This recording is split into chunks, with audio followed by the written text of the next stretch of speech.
Good morning and welcome to the June 2024 D-Day anniversary open meeting of the Federal Communications Commission. Madam Secretary, would you please introduce our agenda today? Thank you, Madam Chairwoman. Good morning to you and good morning, Commissioners. For today's meeting, you will hear 3 items for your consideration.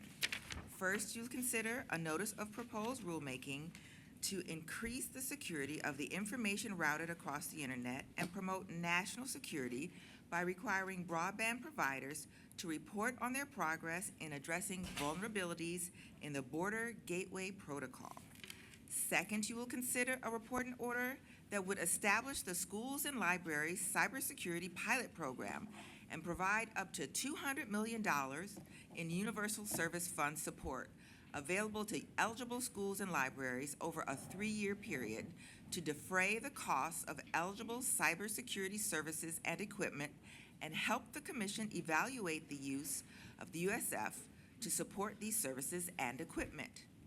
Third, you will consider a notice of proposed rulemaking that would seek comment on changes to the rules for letters of credit required for recipients of high-cost support authorized through a competitive process. This is your agenda for today.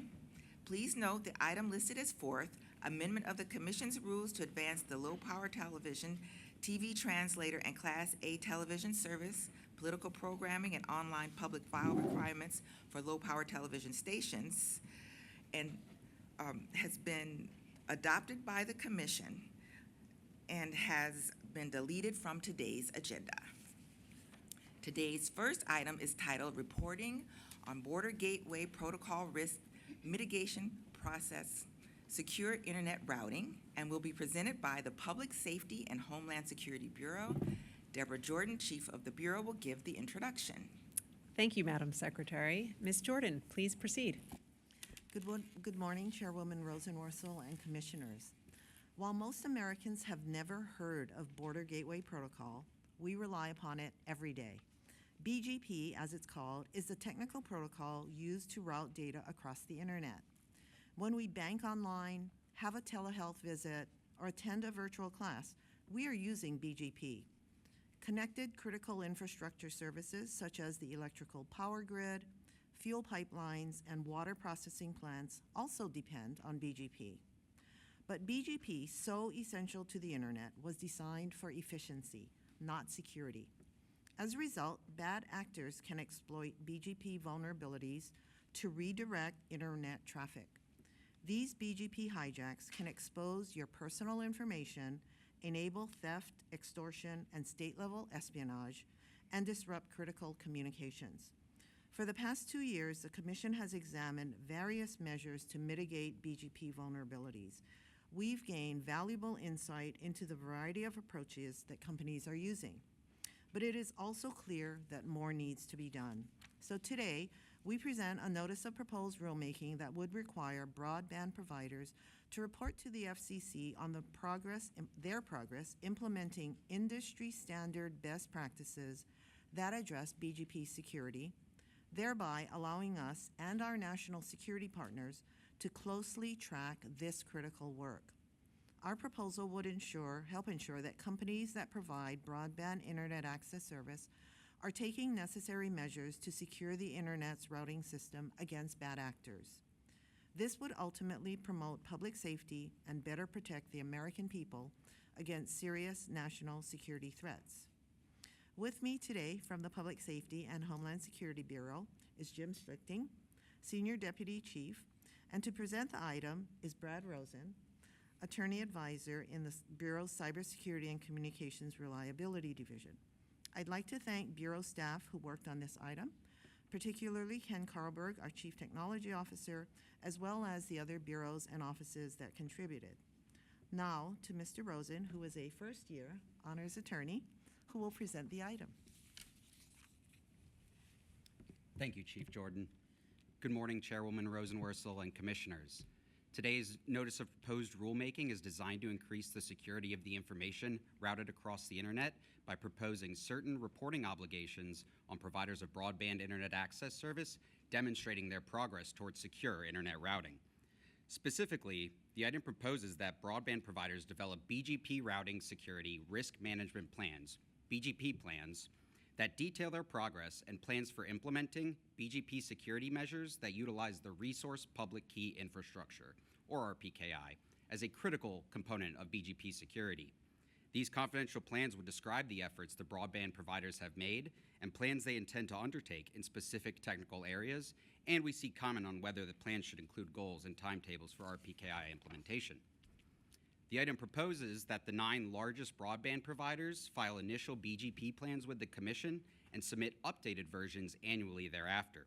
These providers are likely to originate a large portion of the IP address prefixes in the United States and will therefore play critical roles ensuring the effective implementation of the RPKI-based security measures. They would not have to file subsequent detailed BGP plans if they attest to meeting a certain security threshold. Broadband providers other than those 9 providers would also be required to prepare confidential BGP plans. They would not have to file these plans with the Commission, but rather make them available upon request. Separate from the BGP plans, the item also proposes to require the 9 providers to file quarterly public data reports that would allow the Commission to monitor progress in the implementation of the RPKI-based security measures and assess the reasonableness of their BGP plans. Last, the notice of proposed rulemaking seeks comment on various other issues related to implementing RPKI-based security measures. The Bureau recommends adoption of this notice of proposed rulemaking and requests editorial privileges for technical and conforming edits. Thank you. Thank you. We will now hear comments from the bench. Commissioner Carr. Well, thanks so much. Thanks to the team for all the work on this. Thanks to the chair for spotting this area and focusing some FCC efforts on it. I appreciate that the draft circulated by the chair and even more so now makes clear that BGP as sort of a standards-driven framework is one that we want to allow to continue to flourish and change and adapt, which is why we're focused here on reporting type requirements rather than sort of substantive conduct style regulations. I think we also see comment on those ways that we can look at additional flexibility for the reporting requirements so that, again, BGP can continue to develop and adapt and meet all of the challenges that you indicated and that we've seen so far. So thanks again to the team for the work. Thanks to the chair and her team for working with us on this item. It has my support. Thank you. Commissioner Starks coming to us from a little bit of distance today. Yes, good morning all, and thank you, Madam Chairwoman.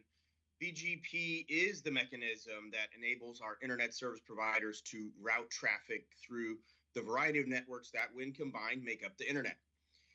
I have been focused on this issue since 2022 when I sat down with a group of the largest ISPs in America to discuss the challenges surrounding internet routing. So trust me when I also agree that this is vitally important and that BGP be secure and that we get it right. As with most of the underlying protocols that make up the internet, it was unfortunately not designed with security in mind. And so we've seen a number of examples of cyber attacks here. YouTube was rendered inaccessible for much of the world after Pakistan attempted to block access to it within its borders by modifying YouTube's BGP routes. Russia took advantage of BGP vulnerabilities to limit access to Twitter as part of its invasion of Ukraine. And China Telecom misdirected 15% of the world's internet traffic and routed domestic U.S. internet traffic through China by hijacking BGP.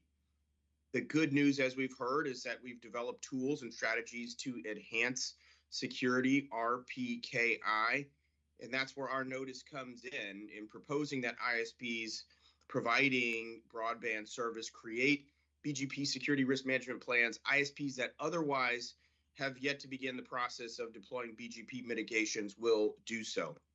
And so in proposing to measure RPKI deployment will help inform both the private and public sector about what more needs to be done to secure our networks. This is all, of course, part of a multi-pronged approach throughout the government. So thank you to the chairwoman for her ongoing leadership here in securing internet routing, for working with me on a number of questions we can ask about promoting accountability among stakeholders, supporting the development of open standards, setting solutions, understanding how network architecture plays into BGP security, and ensuring that our efforts promote risk-based routing security among ISPs. So I look forward to continuing to engage with stakeholders. Protecting routing security will require a all-hands-on-deck approach. And so thank you, of course, to the hard work by the Commission staff on this item as well. It has my strong support. Thank you. Thank you. Commissioner Symington. Thank you. Our action today demonstrates the extent to which telecommunications regulation, in furtherance of secure and reliable communications for the American public, has already been forced to consider matters far outside the traditional remit of the Commission. We should expect this trend requiring intergovernmental planning and coordination and a fresh assessment of our role in software to accelerate. Open conventions and protocols have become load-bearing, and the Commission must ensure, as it is doing here, that we are up to the task of engaging with them in the public interest. It is thus with particular appreciation for the ramifying complexity of the situation that I want to thank PSHSB for its groundbreaking work. Thank you. Commissioner Gomez. Thank you, Madam Chairwoman. And I'd just like to point out to Commissioner Starks that I kind of like his seat.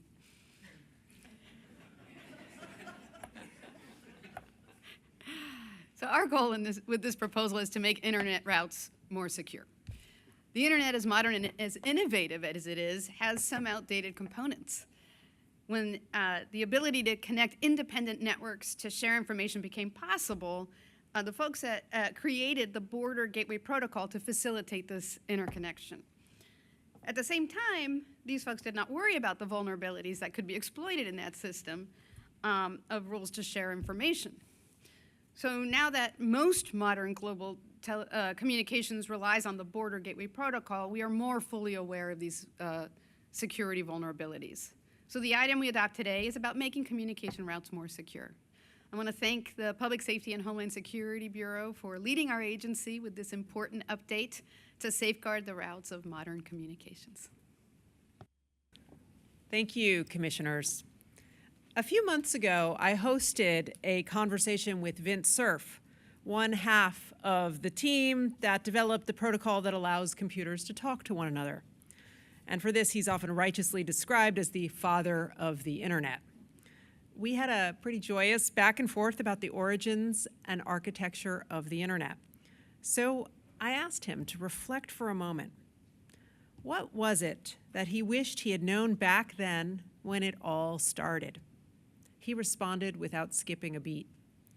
He told me he wished he had known that the internet would need more security. Amen. We have come to rely on the internet for nearly everything in our lives. Ensuring that internet traffic is secure is essential. And that's where Border Gateway Protocol comes in. As you've heard from my colleagues, BGP manages how packets of data get transmitted between networks.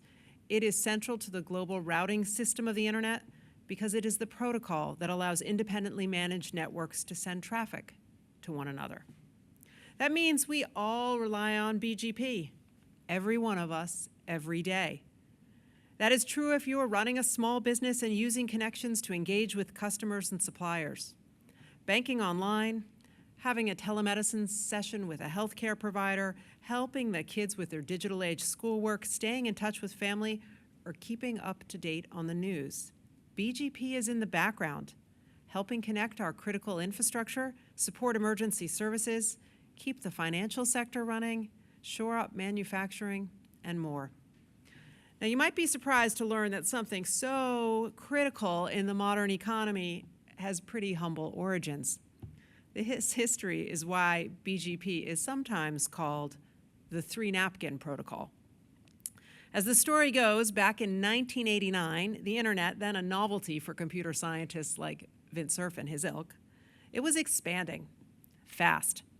But the internet's basic protocols at the time couldn't handle all of this growth. So on their lunch break from an internet engineering task force meeting in Austin, Texas, a pair of engineers sketched out the idea for BGP on 3 ketchup-stained paper napkins. What was meant to be a short-term solution that developed on the sidelines of an internet engineering conference is actually still with us today. Now, while BGP has allowed network operators to grow and evolve the modern internet, from this lunch in Texas, it was not designed with explicit security features to ensure trust in that exchanged information. That means bad actors can use this protocol to maliciously misdirect and exploit traffic. I want to thank the Cybersecurity and Infrastructure Security Agency at the Department of Homeland Security for working with my office and jointly hosting a PGP public forum to discuss this problem. I also want to thank the Department of Defense and Department of Justice for publicly disclosing in our record that China Telecom used BGP vulnerabilities to misroute United States internet traffic on at least 6 occasions. These BGP hijacks can expose personal information, enable theft, extortion, and state-level espionage. They can also disrupt sensitive transactions that require security, like those in the financial sector. Now, for all of these reasons, today we begin a rulemaking to help make our internet routing more secure. We propose that all providers of broadband internet access service prepare and update confidential BGP security risk management plans. These plans would describe and attest to their efforts to follow existing best practices with respect to root origin authorizations and root origin validation using the resource public key infrastructure. In addition, we propose quarterly reporting for the largest providers to ensure we're making progress addressing this well-known vulnerability. So thank you to my colleagues for working with me on this essential issue for national security. Thank you also to the staff behind this rulemaking, including Deborah Jordan, Jim Schlichting, Nicole McGinnis, Austin Randazzo, Kenneth Carlberg, Sonia Rodriguez, Maureen Bisco, James Wiley, Drew Morin, George Donata, Padma Krishmaswamy, Jim Zaguris, Bradley Rosen, Leah Calvo, and Haley Laws from the Public Safety and Homeland Security Bureau, Adam Copeland, Elizabeth Drugula, and Callie Croker from the Wireline Competition Bureau, Emily Talaga, Cher Lee, Susan Lee, and Patrick Sun from the Office of Economics and Analytics, Tom Tran, Karen Etamad, Jennifer Salhas, Sabru Chabra, Justin Park, and Barbara Espin from the Wireless Telecommunications Bureau, Ryan McDonald and Victoria Randazzo from the Enforcement Bureau, Michelle Ellison, Erica Olson, Douglas Klein, William Huber, Jeffrey Steinberg, Anjali Singh, Shin Yu, Wade Lindsay, Joel Rabinowitz, and Keith McCrickard from the Office of General Counsel, and Joy Ragsdale and Shauna Wilkerson from the Office of Communications Business Opportunities. All right, let me catch my breath. We will proceed to a vote on the item. Commissioner Carr. Approve. Commissioner Starks. Approve. Commissioner Symington. Approve. Commissioner Gomez. Approved. The chair votes aye. The item's adopted with editorial privileges as requested. Madam Secretary, will you please read the next item on today's agenda? Madam Chairwoman and Commissioners, item 2 on your agenda is titled Establishing a Schools and Libraries Cybersecurity Pilot Program and will be presented by the Wireline Competition Bureau, and Trent Harkrader, Chief of the Bureau, will give the introduction. Thank you, Madam Secretary. Mr. Harkrader, when you're ready, please proceed. Thank you. Good morning, Madam Chairwoman and Commissioners. The Wireline Competition Bureau is pleased to present for your consideration today a report and order that establishes the Schools and Libraries Cybersecurity Pilot Program. If adopted, the pilot program would address a critical need of K-12 schools as well as libraries by making up to $200 million available to defray the costs of eligible cybersecurity services and equipment. The pilot will also enable the Commission to study the impact of supporting these cybersecurity services and equipment through the Universal Service Fund. I would, of course, like to thank the Bureau team and our colleagues for the Bureau team for their work on this item, of course, and our colleagues in the Office of the General Counsel, Office of Economics and Analytics, Public Safety and Homeland Security Bureau, the Office of the Managing Director, and the Office of Communications Business Opportunities for their hard and crucial work on this pilot. With me at the table are Allison Baker, Associate Chief in the Wireline Competition Bureau, Jody Griffin, Division Chief, Janae Schreiber, Deputy Division Chief, and Joe Schlingbaum, the Attorney Advisor, who will present the item. Thank you, Trent. Good morning, Madam Chairwoman and Commissioners. The report and order we present today would, if adopted, establish the Schools and Libraries Cybersecurity Pilot Program to examine how the Universal Service Fund can support the cybersecurity needs of K-12 schools and libraries. The pilot program, which would be separate from the E-rate program, would make up to $200 million of universal service funding available over a 3-year period to eligible participating schools, libraries, and consortia. If adopted, the report and order would establish all aspects of the pilot program, drawing on the Commission's experience with the E-Rate and Emergency Connectivity Fund programs, as well as the Connected Care pilot program. First, the item establishes the structure of the pilot program.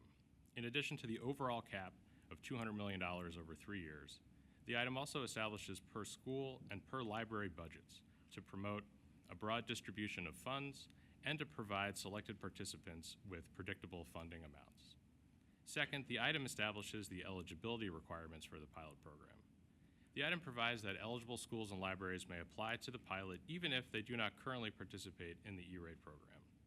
In addition, the item adopts an eligible services list that details the types of services and equipment that are eligible for support, which include advanced and next-generation firewalls, endpoint protection, identity protection and authentication, and monitoring, detection, and response. Third, the item establishes the rules, processes, and procedures for administration of the pilot program. The item adopts an application and selection process for eligible schools, libraries, and consortia. In addition, the item adopts procedures for selected participants to seek competitive bids where needed, request services and equipment, and submit requests for reimbursement. The item also adopts requirements to protect the integrity of the pilot program, in keeping with the Commission's commitment to be a careful and responsible steward of the Universal Service Fund.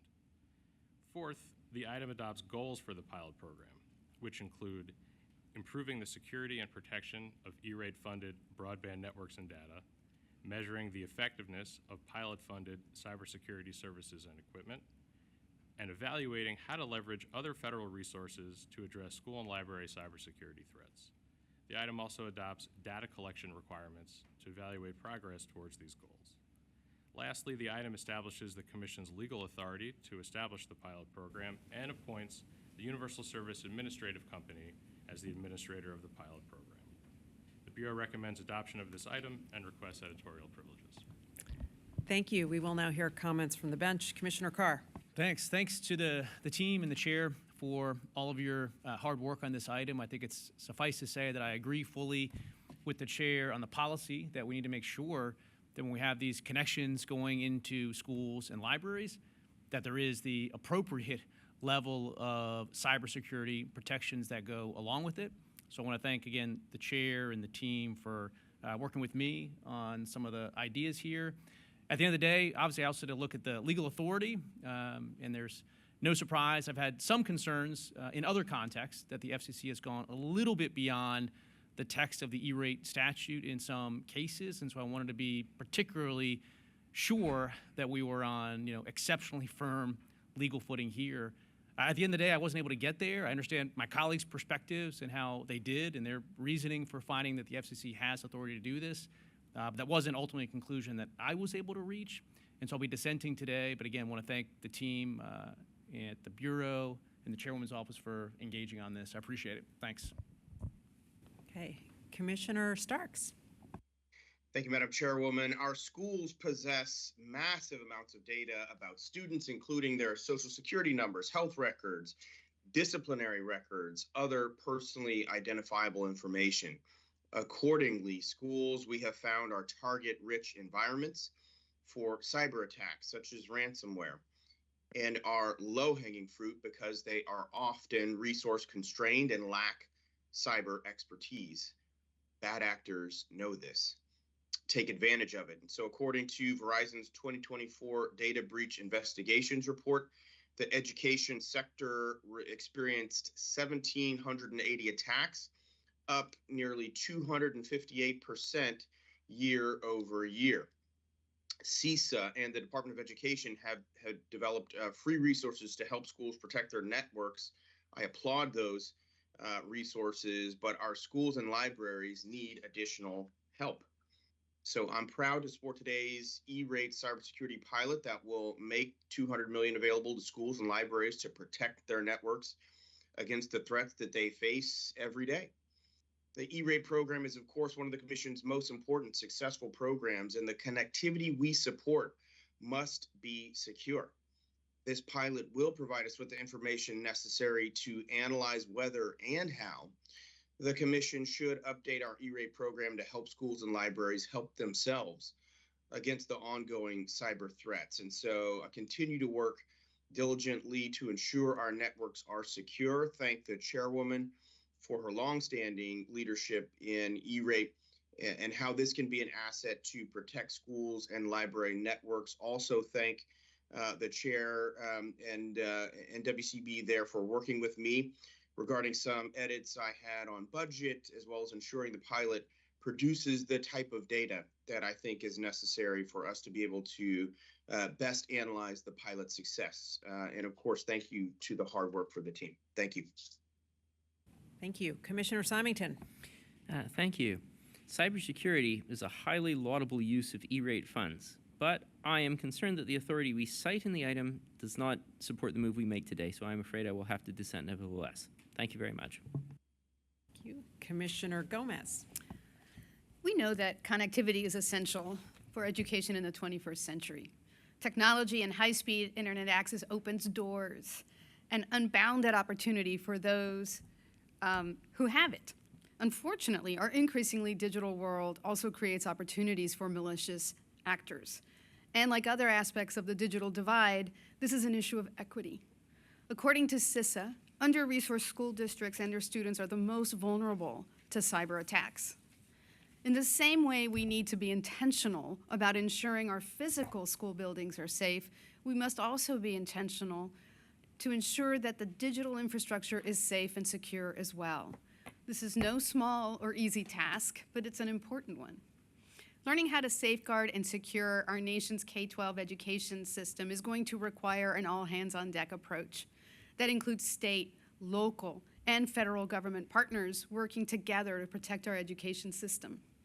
This pilot program will help the FCC and partners like the Department of Education and CISA explore the cybersecurity needs of schools and libraries and leverage existing resources to address evolving threats. As CISA put it, there is no institution more important to the future prosperity and success of the United States than our nation's K-12 education system. And I couldn't agree more, and I'm grateful that the FCC is taking action through this pilot to be part of the solution while balancing the needs of the existing E-rate program. Thanks to the chairwoman and to the Bureau for incorporating my request to include targeted resources and support for under-resourced schools and libraries that have less cybersecurity expertise. And of course, thank you to the staff of the Wireline Competition Bureau for their hard work on this item. Thank you, commissioners. Last year, school districts as large as Los Angeles Unified in California and as small as St. Landry Parish in Louisiana were the target of cyber attacks. According to the GAO, the loss of learning that follows these network disruptions can range from 3 days to 3 weeks. The recovery time for the school district can take as long as 9 months. On top of that, the expense of addressing these attacks may mean millions for districts that never had this kind of thing as a line item on their annual budget.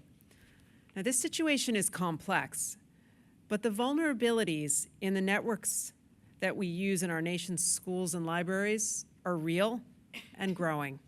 So today we're going to do something about it. For decades, the Federal Communications Commission has helped schools and libraries secure access to communication services through the E-rate program. This program is a powerhouse. It is the reason why schools and libraries across the country have access to high-speed broadband. We know now, though, that connecting these institutions can also introduce security challenges. We also know this is a multifaceted problem, and there are many others at the local, state, and federal level, including the Department of Education and Cybersecurity and Infrastructure Security Agency, that need to be a part of the solution. We do not have all of the answers, but we can use our authority at the Commission to start asking the right questions. That is why today we create a 3-year schools and libraries cybersecurity pilot program with a budget of up to $200 million from the Universal Service Fund. We will use this effort, modeled after our earlier and successful Connected Care pilot program, to study and better understand what equipment, services, and tools will help protect school and library broadband networks from cyber threats. Over the course of the next 3 years, this initiative will make sure gains in enhanced cybersecurity do not come at the cost of undermining E-rate's success in promoting digital equity and basic connectivity. Ultimately, we want to learn from this effort, identify how to get the balance right, and provide our local, state, and federal government partners with actionable data about the most effective and coordinated way to address this growing problem. I want to thank the agency staff who worked on this important security initiative, including Allison Baker, Kristen Birkland, Callie Coker, Veronica Garcia-Ula, Jody Griffin, Trent Harkrader, Bo-Young Lim, Sue McNeil, Sawat Mistra, Kiara Ortiz, Tiffany Purvis, Joseph Schlingbaum, and Janae Schreiber from the Wireline Competition Bureau. Larry Atlas, Jim Bird, Thomas Driscoll, Valerie Hill, Rick Mallon, Rachel May, Erica Olson, Joel Rabinowitz, Royce Sherlock, and Elliot Tarloff from the Office of General Counsel. Bezard Ghaffari, Peter Gingslicki, John Hammond, Liesel Himmenberger, Eugene Kiselev, Paulo Lopez, Jason Palumbo, Eric Ralph, Steve Rosenberg, Michelle Schaefer, Craig Stroop, and Emily Talaga from the Office of Economics and Analytics. Nicole McGinnis, Drew Morin, Austin Randazzo, and James Wiley from the Public Safety and Homeland Security Bureau. Warren Fishine and Mark Stevens from the Office of Managing Director, and Jocelyn James from the Office of Communications Business Opportunities. And with that, we will have a vote on the item. Commissioner Carr. Dissent. Commissioner Starks. Approve. Commissioner Symington. Dissent. Commissioner Gomez. Approve. The chair votes aye. The item is adopted with editorial privileges as requested. Madam Secretary, can you please announce the next item on today's agenda? Madam Chairwoman and Commissioners, item 3 on your agenda is titled Letters of Credit for Recipients of High-Cost Competitive Bidding Support, and will be presented by the Wireline Competition Bureau. Again, Trent Harkrader, Chief of the Bureau, will give the introduction. Thank you, Madam Secretary. Again, Mr. Harkrader, please proceed. Good morning again, Madam Chairwoman and Commissioners. The Wireline Competition Bureau is pleased to present for your consideration a notice of proposed rulemaking that seeks comment on the Commission's rules requiring certain universal service high-cost program recipients to obtain and maintain a letter of credit. If adopted, this item would seek comment on the rules governing a bank's eligibility to issue such a letter of credit, on relaxing the letter of credit value requirements for certain Rural Digital Opportunity Fund support recipients who can show sufficient broadband deployment, and on permanently aligning the letter of credit requirements between the Connect America Fund Phase 2 program with the letter of credit requirements for the Rural Digital Opportunity Fund requirements for providers that meet certain conditions. I'd like to thank the Bureau team, as well as our colleagues in the Office of General Counsel, the Office of Economics and Analytics, and the Office of Communications Business Opportunities for their work on this item. With me at the table are Jody Griffin, Division Chief, and Jesse Jackman, Deputy Division Chief in the Wireline Bureau's Telecommunications Access Policy Division. Jesse will now present the item. Thank you, Trent, and good morning, Madam Chairwoman and Commissioners. The notice of proposed rulemaking we present today, if adopted, would seek comment on changes to the rules governing letters of credit for recipients of high-cost support awarded through competitive bidding processes. Recipients of this support are required to obtain and maintain letters of credit which can be drawn upon in the event of default or other non-performance. These letters protect the Commission's expenditures and safeguard our Universal Service Fund dollars.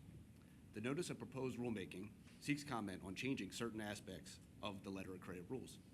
First, the item seeks comment on changing the requirement that United States banks that issue letters of credit to recipients of high-cost support awarded through competitive bidding processes maintain a Weiss Bank safety rating of B- or higher.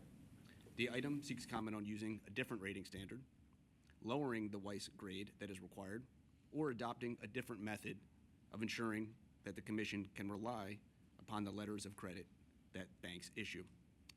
These potential changes could increase flexibility and decrease costs and administrative burdens for recipients of high-cost support awarded through competitive bidding processes, or allow support recipients to maintain their existing letters of credit. Second, the item seeks comment on modifying the Rural Digital Opportunity Fund rule, which allows support recipients to reduce the value of their letter of credit if they have met optional or mandatory deployment milestones. The first such optional milestone allows support recipients to reduce the value of their letters of credit if it has deployed service to at least 20% of its required locations by the end of the second year of support. The item seeks comment on lowering that optional deployment threshold to a different amount, such as 10%, and seeks comment on the effects of such a modification.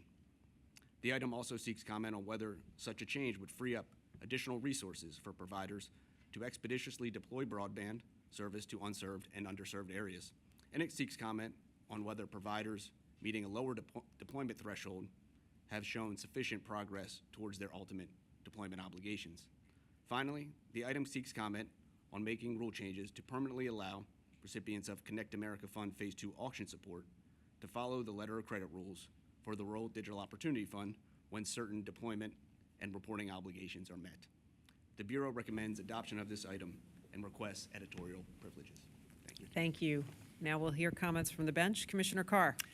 Thanks to the team for the work on this. At the end of the day, as you laid out, we always have to balance making sure that participants in our programs will follow through and that we have some protections in place in case they don't, with making sure that those protections don't themselves become so burdensome that we undermine the goal of the program. So I want to thank the team for proposing this balanced path forward and seeking comment on a range of options, and it has my support. Thanks. Commissioner Starks. Yes, thank you, Madam Chairwoman. When the Commission first launched the Rural Digital Opportunity Fund, we made a commitment to invest in rural communities and get them connected to broadband services. And keeping this promise demands that the Commission serve as a faithful steward of these funds, ensure that each dollar goes toward the deployment of rural broadband infrastructure. Rural Americans, as a Kansan, I've long said, have waited too long for these services and need us to get this right. When we first laid out the RDOF programming, I noted then the importance of safeguarding this investment and stated that the letters of credit requirement would help promote responsibility and protect the fund. And I believe that statement is no less true today and applies to the programs in this item. And so requiring that support recipients obtain a letter of credit serves to demonstrate that the providers have the financial means to meet the broadband commitments they've made. And as noted in the item, recent changes in the banking industry have significantly reduced the number of banks eligible to issue letters of credit. This has resulted in an influx of requests from support recipients for a waiver. Thank you to WCB and its staff for diligently working these requests. But in light of the changes in the banking industry, today's item reevaluates the mechanism at issue here. And I also believe that we must do so without lessening the security and integrity of these programs. And this item does do well with keeping the Commission's goal of facilitating broad participation in the programs while setting adequate safeguards for these public funds. And so the item has my support. And thank you, as ever, to the WCB team for working hard on this. Thank you. Commissioner Symington.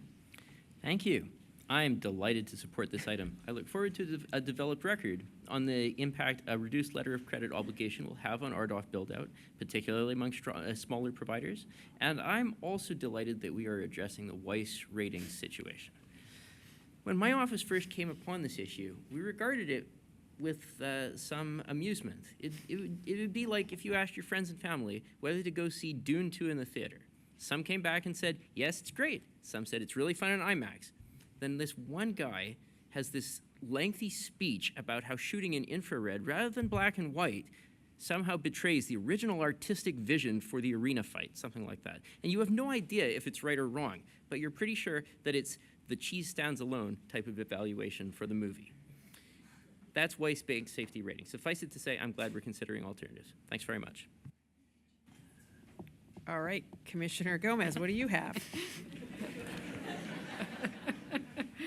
I'd like to talk about Furiosa and how it relates to this item. No, I'm kidding. In administering the Universal Service Fund programs, the Commission is always looking at balancing the need for fast broadband deployment with program integrity measures to protect the fund. And this is not always an easy task. With today's NPRM, I'm grateful that the Commission is taking a look at what we can do to help providers speed up deployment while also continuing to be responsible stewards of the Universal Service Fund. So thank you to the Wireline Competition Bureau for its work on this item. Thank you, Commissioners. We are on a mission to connect everyone, everywhere in this country to high-speed broadband. It's a lofty goal that requires attention to a whole lot of little details. And today we address one of those details by taking a close look at the letter of credit requirement in our Universal Service Support System programs for broadband. Historically, some of these programs have mandated that participating providers procure a letter of credit from a qualified financial institution. This protects public universal service funds in the event a provider receiving funds to expand broadband in rural areas defaults on its obligations. However, over time, the number of banks meeting the rating standards in our different programs has decreased, and this change in the marketplace has put a strain on providers because the cash reserve sufficient to secure a new letter or maintain a letter at the bank still in the business of providing them can sometimes wind up slowing deployment and operations. That's why today we're taking a fresh look at our letter of credit requirements. Our goal is to make sure that we have right-sized these letters and our rules for the current environment so we can both protect our universal service programs and support broadband deployment for everyone, everywhere. So a special thank you to Commissioner Simonton for identifying the need to address this issue and somehow relating it to Dune 2. Thank you also to the staff responsible for this rulemaking, including Nathan Egan, Jody Griffin, Trent Harkrader, Jesse Jackman, and Heidi Lankow of the Wireline Competition Bureau.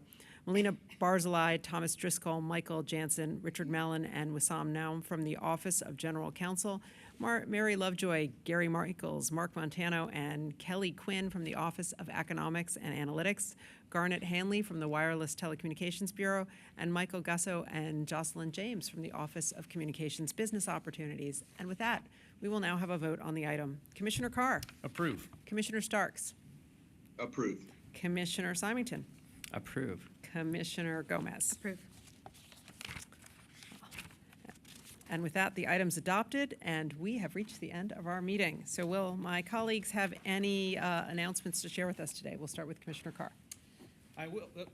I do. So intern season is in full swing here at the FCC, not just in my office, but I think across the building. So I look forward to getting to know all the interns that are spread across the agency. We have 2 more additions to my office. We have William Tig Fulton-Meany. He's a rising 3L at George Mason's Antonin Scalia School of Law. He's doing the required standing for this. He's the senior articles and research editor on the Journal of Law, Economics, and Policy. He's originally from the Green Mountain State, from Vermont, and attended Hamilton College for his bachelor's degree with a double major in economics and history. Thank you so much for joining us this summer. Next up is Robert Miller. There it is, also standing. Robert is going to his 4th year as a JD and MA candidate at Georgetown, originally from Englewood, New Jersey. We won't hold the New Jersey piece against him too much. He graduated from NYU with a BA in political science. Outside of school and work, he loves hiking, backpacking, and is proud to have visited 38 of our nation's 63 national parks. In the Carr office, we like working towards goals like that. I'm trying to get to all 50 states in this job, and I'm almost there, but you're also making pretty good progress as well. So that brings to total of 4 interns now in our office. Our intern office is getting pretty full. It's almost as bad as a Costco on a Sunday, but we have a little bit more room left to go. Thanks. Commissioner Starks. Thank you, Madam Chairwoman. Maybe it's because I'm out here on the road, but a lot of strange references there back home.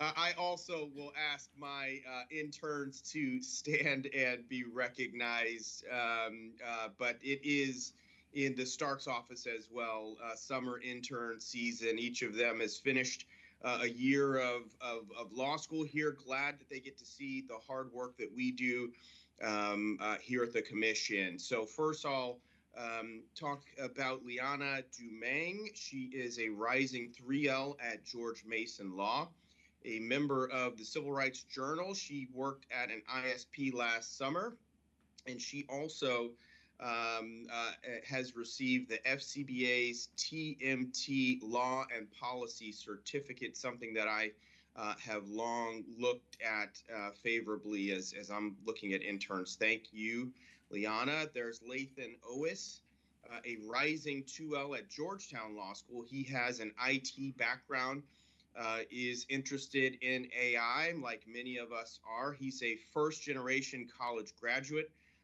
who also loves rock climbing. Thank you, Lathan.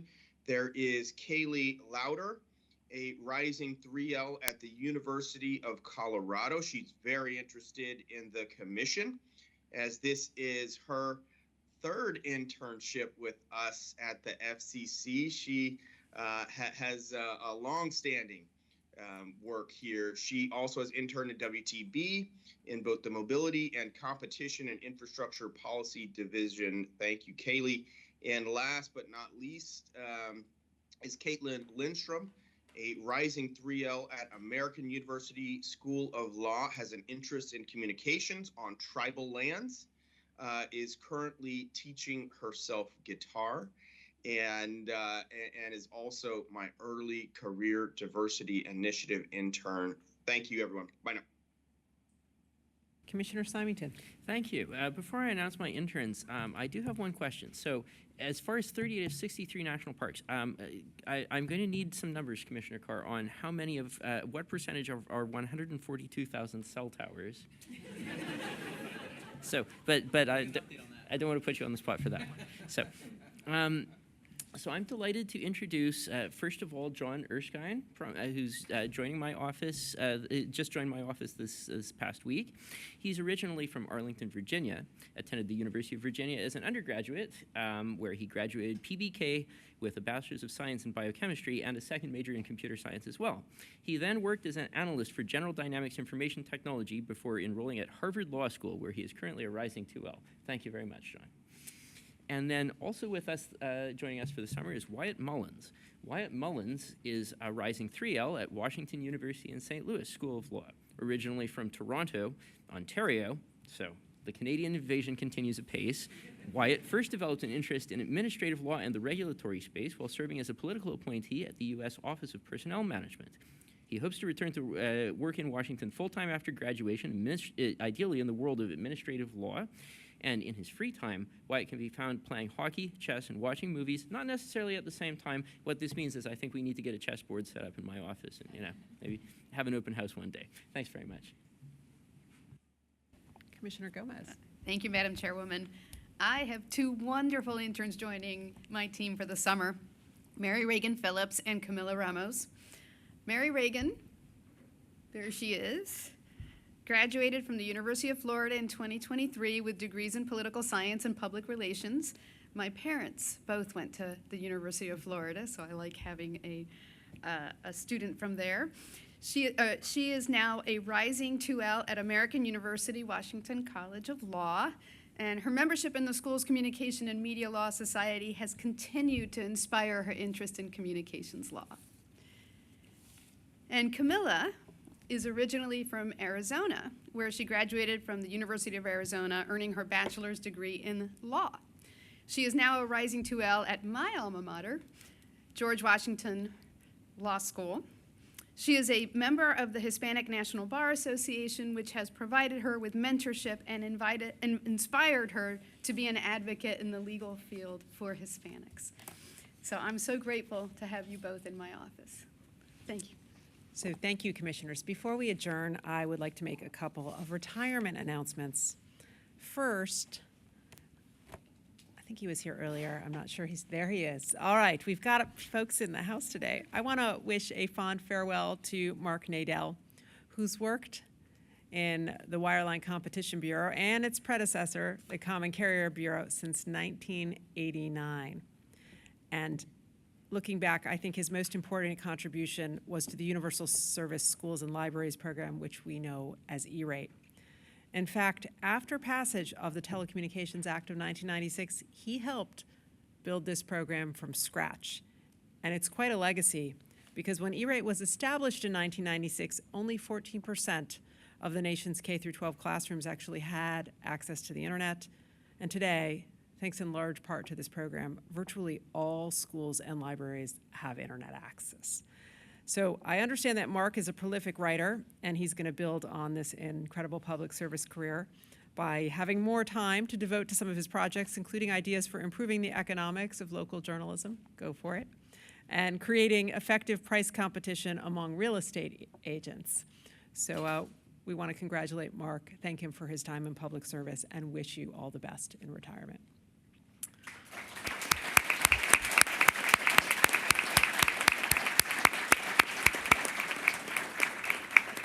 Now, also here is Diane Burstein, who is the Deputy Bureau Chief of our Consumer and Governmental Affairs Bureau, and she too is going to be retiring. Now, as Deputy Bureau Chief, Diane has helped oversee the Disabilities Rights Office. She joined the FCC in 2019 after many, many years of work at a trade association and in private practice, and boy, this agency was lucky to have her bring her expertise to our halls. And we want to thank her for her years of dedication and especially for her work overseeing the Disabilities Rights Office. What a terrific legacy to know that you played a role in making sure our country's telecommunications resources and technological innovations are available to all. So thank you so much, Diane.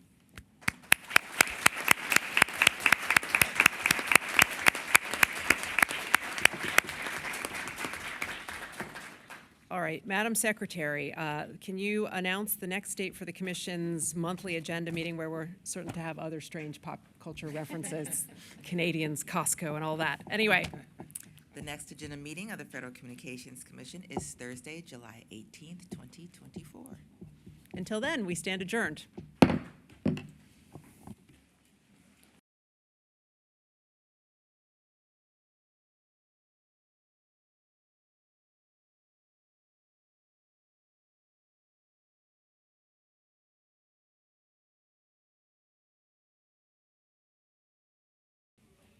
All right, everyone. Good morning. We're going to go ahead and get started with the press conferences for the open meeting. If you'd like to, you could please take your conversations outside. Greatly appreciated. My name is Jonathan Uriarte. I'm the Chairwoman's Director of Strategic Communications. And as I said, we're going to go ahead and get started with the Chairwoman's open meeting press conference. So with that, I'll hand it off to Chairwoman Rosenworcel.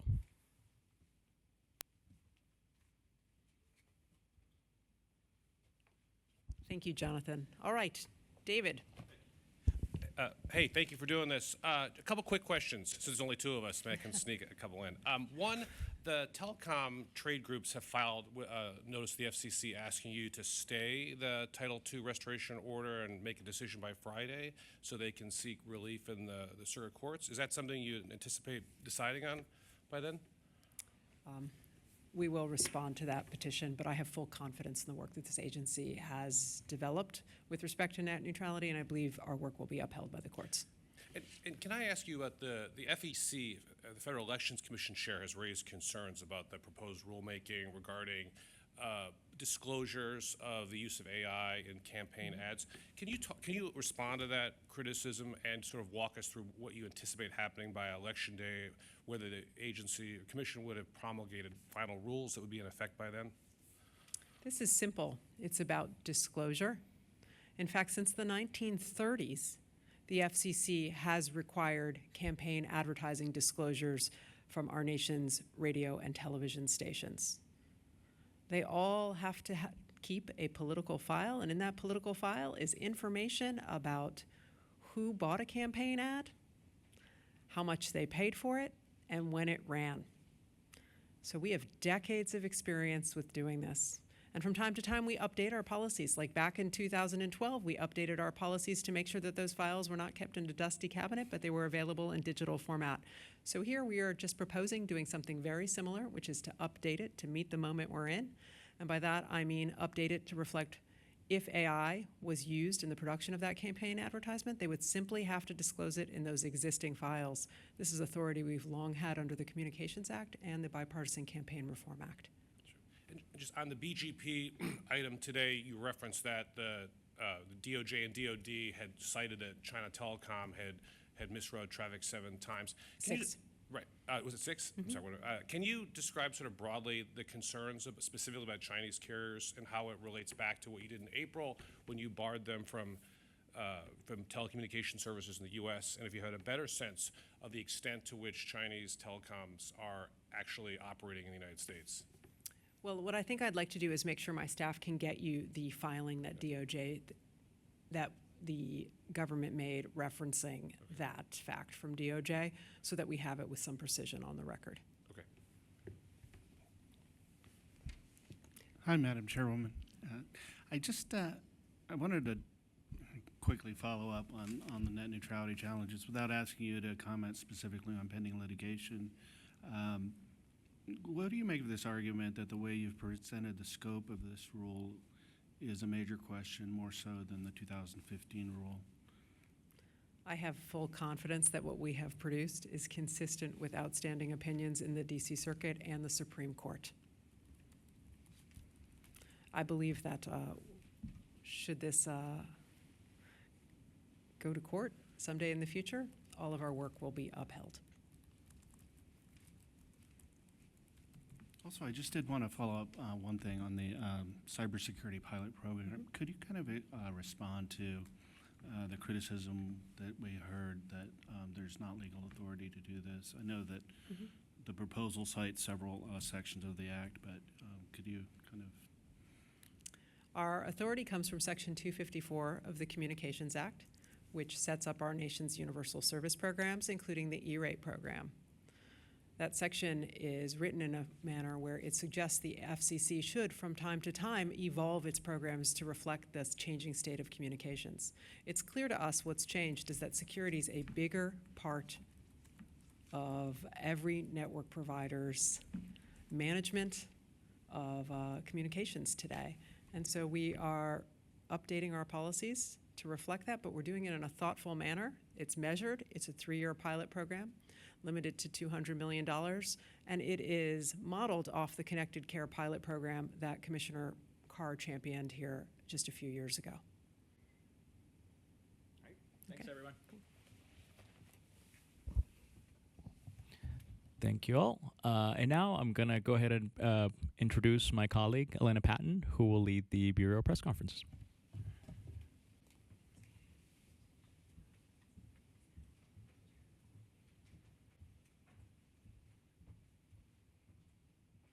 Thanks for being here today. Are there any questions on the border protocol gateway item? Okay. What about either the cybersecurity or letters of credit item? Okay, great. Thanks for being here.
All right, thanks so much for joining for the monthly press conference. All 2 of you means lots of questions to go around.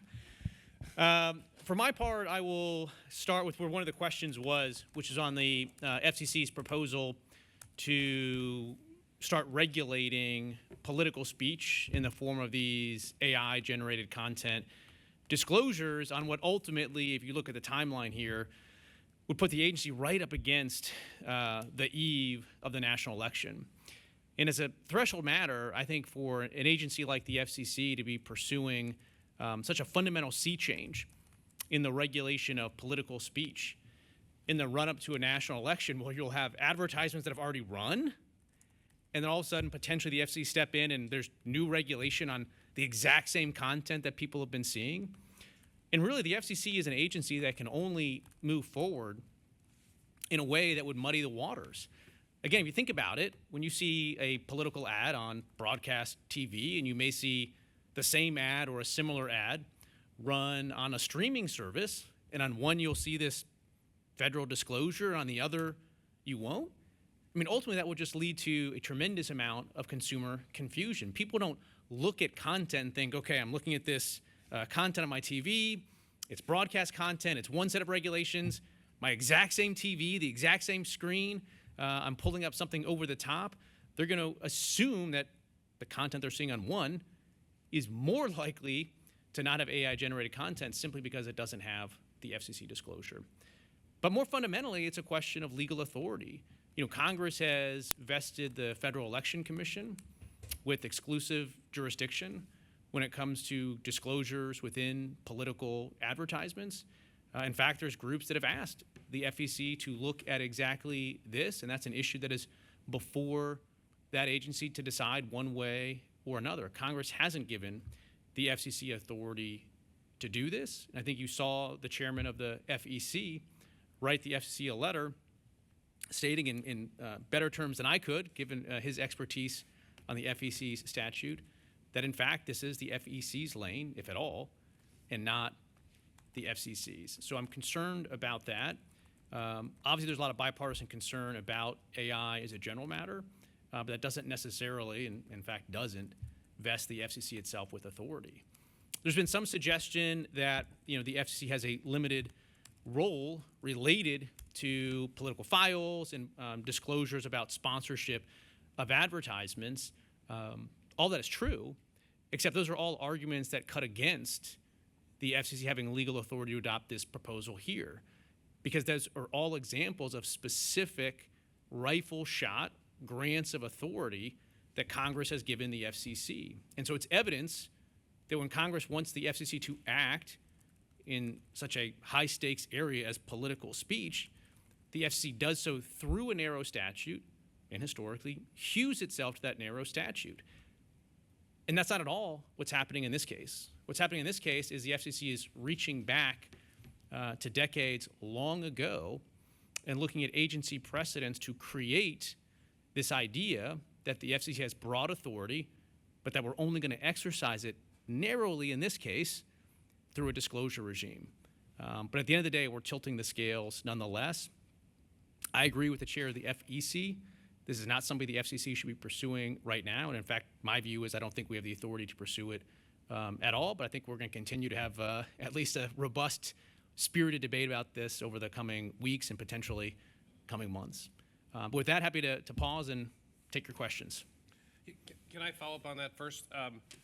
Dave Sherwoodson from Reuters. So what about the argument the chair is making that this is about disclosure, right? And that the concerns that, using AI-generated voices or, video could deceive voters, and that, setting aside for the moment the argument, the authority question, like what's the and that there would be some inconsistency with the disclosures. What's the downside of having at least some better disclosure if this could mislead voters about what one of the two major candidates might be saying? Well, other than no legal authority and misleading voters, I guess it sounds like a good proposal. Look, to your point, I think as a threshold matter, there isn't authority. Putting that aside, on the merits, though, again, my view is the FCC can only muddy the waters. There's the issue, as we talked about these regulatory silos where we would apply the disclosure to an ad that runs on one technology, not apply it to the same ad or a similar ad on another technology. That's a big problem. That's going to be creating confusion, not resolving it. Second, it's a brute force instrument at the FCC. When you think about AI and political ads, you can divide it across many lines. But for instance, we have ChatGPT style ChatGPT style AI technologies that can help with scripts for political ads, the words that people are saying. That's AI generated content. On the other hand, you have what I think people are more concerned about, which is, videos and images to make it out to appear that politicians or others said or did things that they didn't. But the FCC proposal, because of our lack of authority from Congress here, isn't geared to that distinction. Similarly, I think there's a concern about, again, sort of fundamentally misleading video versus just AI-generated content that we see all the time, including Photoshop. Again, the FCC doesn't appear to have the tools, and nor does the proposal indicate, that we can make those types of distinctions. So whether it's legal authority, whether it's muddying the waters, or the inability to sort of really do this in a way that's geared to the types of concerns that people have, and then you do all of that on the eve of an election, I don't think that's a good idea. And then can I So just- yeah. I'm a maybe. Put me down as a maybe. And given what happened in New Hampshire, with this AI-generated voice that mimicked the president's voice, now there's a prosecution ongoing. I mean, can you talk about broadly? Do you think this is a concern? The sort of the threat to elections, or do you see a threat to the use of AI through phone calls or ads or what have you to confuse voters or mislead them? So first, the AI recorded voice imitations of President Biden in New Hampshire, I think are a good example, again, of sort of the threshold point that I made, which is Congress passed a statute that expressly said and empowered the FCC to take action on artificial or pre-recorded voice calls. And AI-generated voice calls are artificial. And so that's one where Congress gave us specific authority to act. We did act. We weren't simply freelancing based on, 60 or 70-year-old agency case law that really has been put in the dustbin for quite some time. And in terms of the concern, clearly there is bipartisan concern about the rising use of AI, and Congress is taking a look at this. I think we need to proceed carefully, and I think Congress is the right place to have these conversations. I'm not of the conclusion that Congress must legislate necessarily, or exactly what type of legislation, if any, Congress should pass. But these are conversations for the FEC, where they're having them. They're conversations for Congress. There's no question it's important and it's concerning, but that doesn't mean that we need to sort of jump into the fray and catch a piece of this ourselves at the FCC. Hi, Commissioner. I wanted to just ask if you could walk us through the kind of the legal analysis that you did on the cybersecurity program. You said you couldn't quite get there. Could you kind of explain why? Yeah, if you step back and look at a number of the FCC's recent E-rate decisions, they're ones that either have, or in my view, have proposed to go beyond the statutory text. So you have the instance of the FCC voting for Wi-Fi on school buses, which, in my view, again, puts sort of the policy to the side, whether it's a good or bad idea. I've seen arguments on both sides. The relevant statutory language talks about funding for connections to classrooms. And so fundamentally, I think the FCC started to unmoor its E-rate decisions from the text of the statute passed by Congress. I raised similar concerns with respect to the FCC's proposals on hotspots based on the same type of fundamental statutory concern. I think to the FCC's credit, this one is closer to the statute because in the main it has to do with cybersecurity protections for connections that are into classrooms. But at the end of the day, the legal theory that the FCC is advancing in this case is really not that distinguishable from the legal authorities and the legal theories of the statute that the agency has adopted in those other proceedings. I understand that's my colleagues' readings of the statute, but particularly in light of where the FCC has gone based on these theories, I ultimately couldn't get to a place where I was comfortable signing on to that type of interpretation of the statute. Unrelated. Do you have any opinion on the Cantwell bill that's going to mark up next week for spectrum auctions? And, do you have any view on this Democratic bill? So, you know, stepping back, I've sort of expressed my views broadly on spectrum. And if you look back from when I started at the FCC in 2017 through 2020, the FCC really started moving at an unprecedented pace and cadence on spectrum matters. We freed up over 6,000 megahertz of licensed spectrum alone, in addition to thousands of megahertz of unlicensed spectrum, including the 6 gigahertz band. And what we've seen across the board with the Biden administration is effectively a flatlining of the U.S. government's work on spectrum. The Biden administration set out a national spectrum strategy, which indicated that they were simply going to kick the can down the road. They were only going to study something like 2,000 megahertz of spectrum. Again, not clear, but study a fraction of what we'd actually cleared in the prior years. And then they came out and followed it up with a plan that indicated that, yes, in fact, they're going to kick the can down the road. And so I think to the extent that this legislation, largely aligns with the Biden administration's approach on spectrum, I don't think it's going to get us back to moving on spectrum with the same pace and cadence that we had been, and that frankly we need to. We need to start clearing more spectrum, including, high power, licensed, exclusive use. That's the type of spectrum that people are building a lot of investments on top of. It's where we're falling behind China. Licensed spectrum, has a lot of benefits, including being stronger on cybersecurity. And also, when we auction spectrum, we free up money for the Treasury, which is important for paying down the national debt. Not sure if you noticed recently, but we could probably use a couple more dollars going to the national debt. So there's a lot of policy reasons why I think we need to get back to clearing and licensing spectrum. It's not clear to me that this particular spectrum bill that's being marked up gets the job done in terms of those policy areas. But we do have authority as well. I mean, look, there's a lot of discussion about the lapse in the FCC's general spectrum auction authority, which is true. I think Congress obviously should renew it. But we still do have some authority to license specific bands, including a band that the Biden administration made clear a couple months ago that they were missing the deadline on in terms of identifying a specific swath of spectrum for the agency to auction. So not only do we, not have auction authority, which you can say is a problem, but we're falling behind even in places where we do still have auction authority. Can I just ask one last on the border gateway? On the.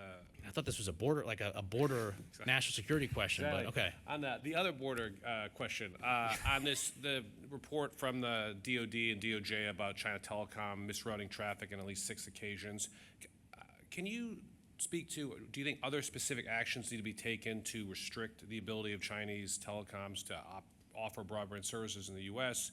and to prevent this type of misrouting in the future?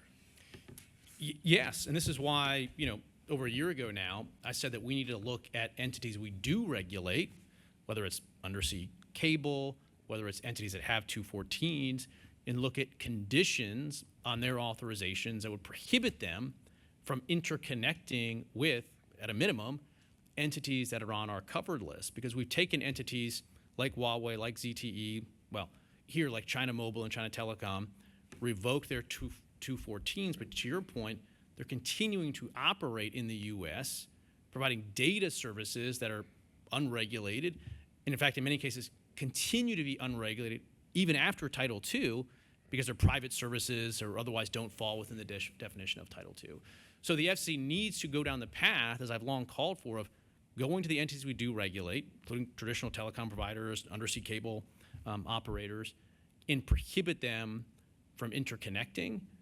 We continue to have exposure from those entities. I mean, we've said China Mobile, China Telecom is an unacceptable national security threat. We've tried to get them out of the networks.